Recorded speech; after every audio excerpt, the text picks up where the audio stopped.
Muy buenas tardes, ecuatorianos. El día de hoy tenían que comparecer tres ministros del Ecuador. Algunos asambleístas de Construye no se presentaron ante las comisiones y esto provocó algarabías, gritos, trifulcas, enojos y quizás también discordias. Queda entender todo esto que los asambleístas de Construye, quien el líder es María Paula Romo, no quiere que el Ecuador sepa la verdad de lo ocurrido el 5 de abril con la embajada mexicana, aunque nosotros ya sabemos qué es lo que ocurrió realmente. Pero es una situación donde usted como ecuatoriano debe entender que la bancada de Construye y Romo solo están en este momento estorbando en la Asamblea Nacional. ¿Cómo es posible que un par de asambleístas no se presenten y de esta manera intentar interferir con el proceso que puede llevar a la verdad? Algunos asambleístas dieron su opinión y eso es lo que yo les quiero mostrar en este momento. Escuchemos a algunos asambleístas, pero amigo, recuerde suscribirse para que no se pierda ningún video. Bueno, primero que este es un tema sensible y complejo para el Ecuador, no solo para la Asamblea Nacional y por lo tanto todas las comparecencias que se den dentro de la ley tienen que darse primero en el marco del respeto y de la altura al país y al propio Parlamento. Ahora, es claro que quienes están llamados tienen la obligación legal no solo de comparecer, sino de atender los requerimientos de información y los cuestionamientos que se vayan a hacer para que obviamente como Parlamento y luego como país tengamos una posición totalmente clara. Sin duda alguna, diplomáticamente esto tiene que seguir su camino. Ya las instancias internacionales están activadas y el Ecuador tiene que no solo comparecer, sino de ahora en adelante hacer todo lo posible para que en el supuesto de que exista una sanción no sea una sanción que nos complique. Pero aquí en Asamblea la situación como que se explica.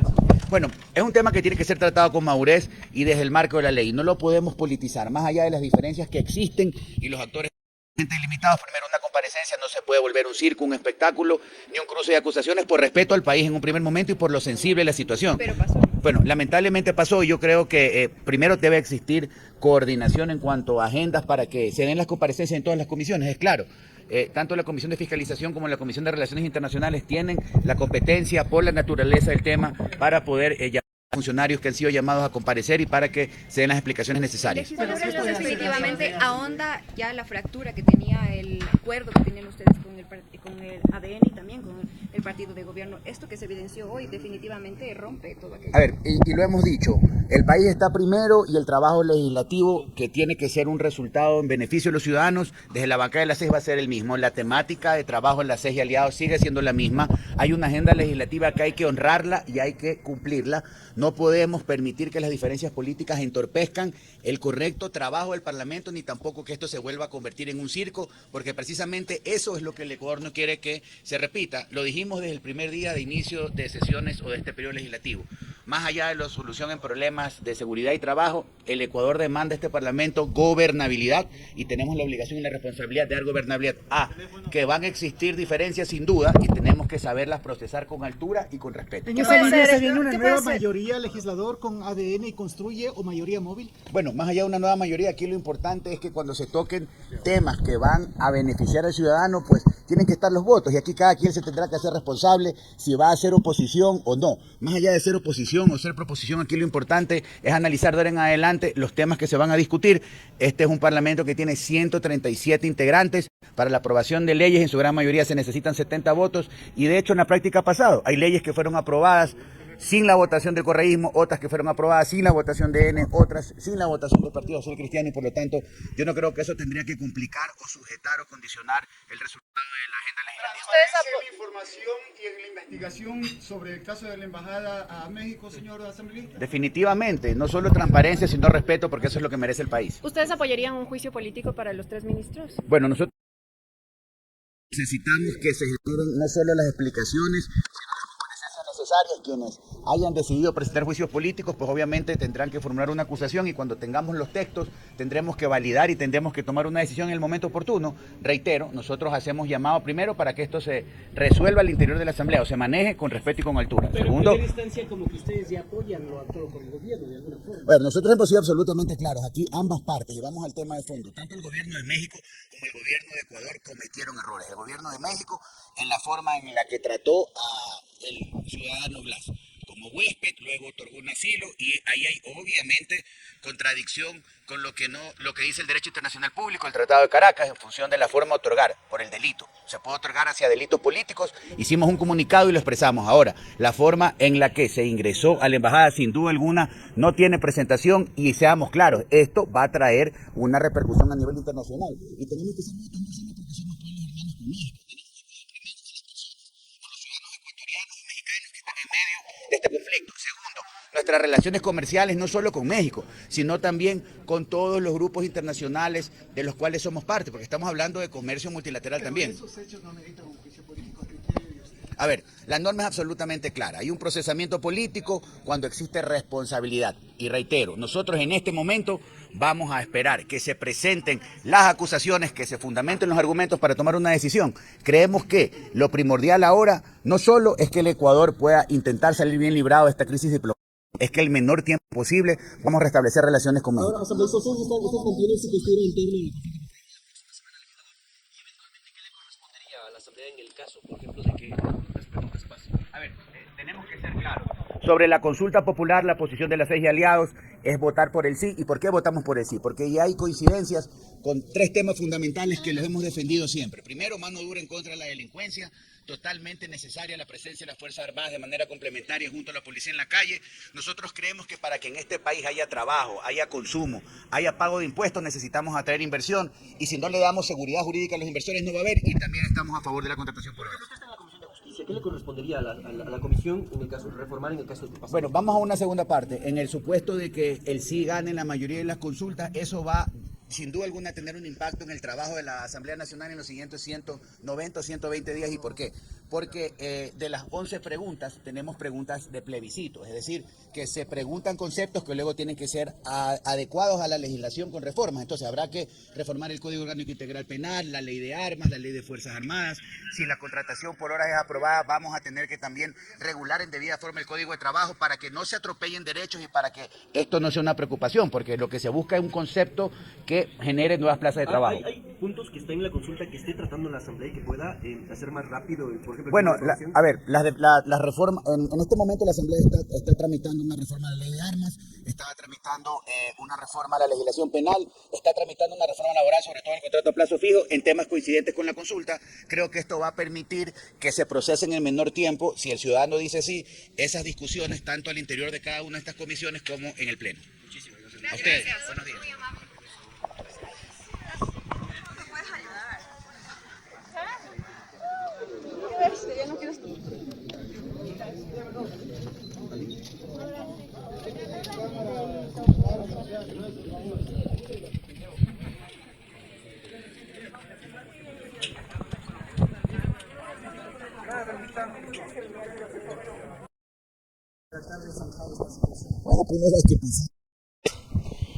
Trabajar en ese sentido de despojarnos de intereses partidistas, intereses de grupos de poder económico, político, y trabajar pro gobierno, pro país y respaldar las gestiones que está realizando el gobierno. Si bien es cierto, existe una crisis diplomática causada e iniciada por el gobierno de México, por las declaraciones del presidente de ese país, y más aún cuando ellos incumplieron con lo que establece el convenio de Viena y con los convenios que existen a nivel internacional. Entonces, nosotros como gobierno hemos actuado de acuerdo a los requerimientos de la ciudadanía y el pueblo ecuatoriano. ¿Eso que sostiene la OEA, asambleísta? Bueno, hay que analizar las intervenciones de todos los que concurrieron a la OEA y manifestaron claramente que no están de acuerdo al actuar del gobierno, pero tampoco están de acuerdo el actuar del gobierno de México. Señor vicepresidente, en ese sentido, hace pocos instantes ya la OEA aprobó una resolución con 29 votos condenando esta actuación del gobierno ecuatoriano, diálogo entre Ecuador y México. Como de la primera función del Estado, su reacción, por favor. Bueno, ¿y cuál es la que ha recibido México ultrajar y al incumplir las normas establecidas a nivel internacional? O sea, nosotros siempre tenemos que bajar la cabeza. Nosotros debemos ser altivos como ecuatorianos y no soportar de que nos traten como siempre nos ha tratado. Ahora existe un presidente de la República puesto los pantalones y decidido a hacer respetar la normativa interna y externa, y tampoco aceptar las pretensiones de ciertos grupos de poder político económico que han estado incrustados en actos delictivos. Así que, estimados compañeros comunicadores, creo que ustedes más que nada están al tanto de para qué ha servido la Embajada de México, para ser vehículo para quienes han sido sentenciados y procesados, han tenido como un vehículo para el país, dejando impune sus acciones y atentando, quienes han atentado contra los recursos del Estado.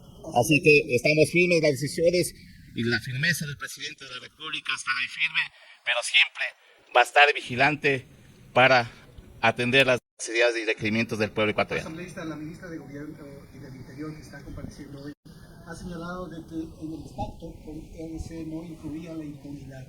Así es, nosotros desde el inicio manifestamos de que no existía ni existe pacto para ningún tipo de acto de impunidad.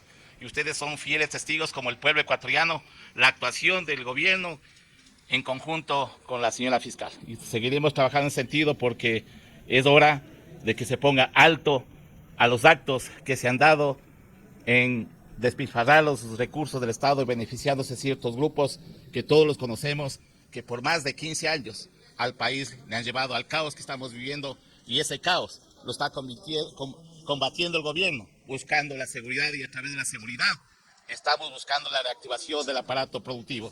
Así. Antes no entramos. Yo estuve ahí con los 3 minutos. ¿Listos? Ahora sí. Vicepresidente, No me empuje. se suspendió la sesión. En efecto, la sesión ha sido nuevamente suspendida. Ahora no sabemos cuándo van a volver a convocar. Es obvio, es público que no quieren darle cuentas al Ecuador, no quieren rendir cuentas de lo que sucedió el día viernes 5 de abril. No hay razón para que esta sesión se declare en reserva, puesto que no atenta contra la seguridad del Estado, de acuerdo a nuestra normativa vigente. Solamente son, como lo he señalado, leguleyadas para obstaculizar el trabajo de fiscalización, para que el país no sepa la verdad, pero lo que no quiere hacer esta Asamblea Nacional, y no voy a generalizar, porque nosotros como Revolución Ciudadana iniciamos ya el proceso de fiscalización, tanto en la comisión como con la presentación de las dos solicitudes de enjuiciamiento político, pero lo que no quiere hacer el resto de legisladores o de esta comisión de fiscalizar, ya el día de ayer con las comparecencias en la sede de la OEA, quedó demostrado que el Ecuador fue el que tuvo una grave violación sobre las normativas internacionales a la soberanía de la República de México, y que de la misma forma lo condenaron el resto de países. Ayer Ecuador se quedó solo con un argumento vacío y dejando aún más agudizado este problema que tenemos a nivel internacional con la República Mexicana, y que, como lo he señalado, va a traer consecuencias económicas y también va a traer consecuencias sociales. Asambleísta, como Asamblea Nacional, ¿ustedes van a pedir un pronunciamiento de la función del Estado en este caso?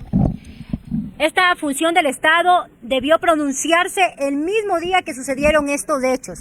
Lamentablemente no se lo ha realizado, y cuando se quiere fiscalizar se obstaculiza. Por eso hemos manifestado también que la Asamblea, siendo el primer poder del Estado, debe ser independiente, que no cometan los mismos errores que en el periodo anterior, que no quieran convertir a esta asamblea en una oficina de Carondelet o en el patio trasero de Carondelet. Esta asamblea debe fiscalizar de manera independiente, de manera imparcial y de manera transparente, y darle la verdad al país de lo que sucedió. ¿Pero por qué quieren ocultar los hechos? Porque no tienen argumentos, porque han mentido, porque la ministra del Interior y la canciller y el gobierno deben responderle al país con hechos que efectivamente había tal riesgo de fuga, que ya con los videos que ayer se hicieron públicos se pudo constatar que no había tal riesgo, y que lo que hicieron fue contrario a la Constitución, a la normativa legal y a la normativa institucional. Incluso no observaron lo que dispone nuestro bloque de constitucionalidad. Así que ellos tienen graves responsabilidades políticas, y me atrevería también a decir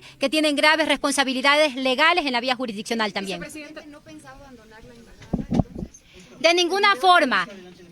La canciller de la República el día viernes en un noticiero, ella manifestó que no había riesgo de fuga. En la mañana, la canciller de la República, ustedes pueden revisar en el noticiero Notimundo, la canciller allí manifestó textual que no había ningún riesgo de fuga, que todo estaba controlado.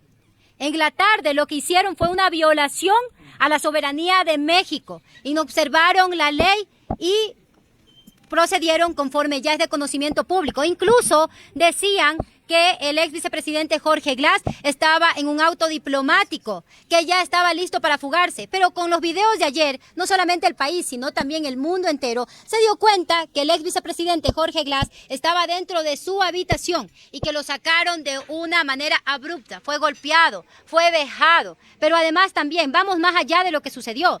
Se atrevieron a ponerle una arma en la cabeza a un diplomático. Lo vieron ayer en los videos. Es gravísimo lo que ha hecho el Ecuador. Lo que se realizó fue con tintes de autoritarismo. Por eso lo hemos dicho. En un país democrático, el derecho debe ser la fuerza de la razón. Incluso se debe actuar bajo el principio de legalidad, no bajo cualquier opinión o pensamiento o percepción como ahora estilan los ministros de este gobierno. Y solamente en un nivel autoritario se utiliza la fuerza del poder para imponer miedos. ¿Pero por qué lo hicieron? Porque el gobierno estaba cayendo en sus encuestas, porque no iba a ganar su consulta popular y querían tener un trofeo. Pero me atrevo también a decir que la jugada le salió muy mal a este gobierno y quienes tendrán que pagar las consecuencias seremos los ecuatorianos. Porque ¿quiénes pagaremos las indemnizaciones? Los ecuatorianos. El dinero que van a incrementar del IVA del 12 al 15%, seguramente esa millonaria indemnización nos tocará pagar de los bolsillos de los ecuatorianos. Porque los migrantes, la gente que atraviesa por México, las consecuencias las termina lamentablemente pagando la gente, y eso creo que no valoró el gobierno nacional.